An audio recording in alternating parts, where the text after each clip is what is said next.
Yaorana pour le portail du 10 octobre. Aujourd'hui, le 10-10, je vous propose une lithomancie. C'est bien-être dans ta planète pour votre évolution personnelle. Je vous propose la lithomancie. C'est un tirage de pierre un peu prémonitoire et de réalignement.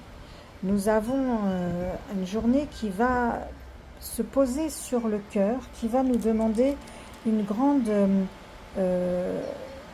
un grand vide intérieur pour arriver à reconnecter des énergies du cœur, des énergies d'amour et pouvoir entrer dans une certaine forme de spiritualité qui nous projetterait dans quelque chose de plus de matériel, d'ancré, de quelque chose de stable.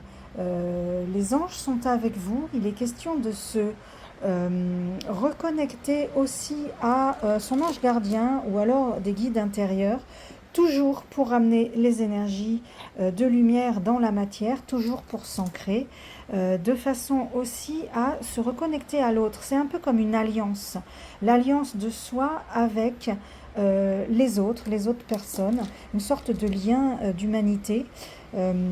C'est aussi un moment, ce portail du 10, le 10-10, pour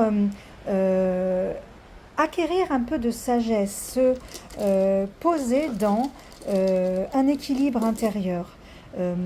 Encore une fois, cette journée, ce portail nous parle de faire ces allers-retours entre le monde intérieur, notre spiritualité, notre vie, notre temple.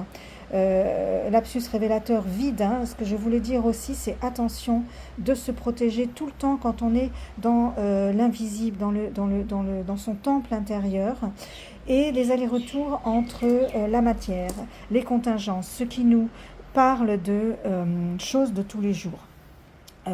Et de mettre tout ça en équilibre, de retrouver une forme d'harmonie, mais l'harmonie, c'est à vous de la créer. L'harmonie, c'est quelque chose qu'on espère, qu'on attend, qui est finalement en ligne de mire dans notre quotidien, mais que lors de journées comme celle-ci, aujourd'hui, le 10 octobre, le 10-10, sont des journées où il est possible de lancer et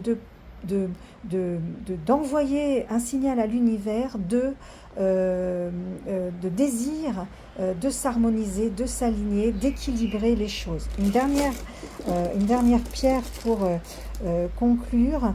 À nouveau, la sagesse, c'est important. La sagesse, la modération, l'équilibre. Ne partez pas sur une journée à fond et puis un autre jour, on pense à rien, on est à résoudre des questions. Amenez le plus possible l'énergie de votre temple intérieur, de votre sagesse, de votre spiritualité dans la matière et dans vos actions de tous les jours. Dès lors que vous pouvez la positionner dans l'amour de l'autre, l'amour de chaque petite chose de votre vie, c'est comme ça que vous pouvez engager une harmonie et un équilibre. Voilà, c'était Bien-être dans ta planète qui vous propose la lithomancie, c'est-à-dire des séances de tirage de pierre pour le lecture de vie et des réalignements. À très vite.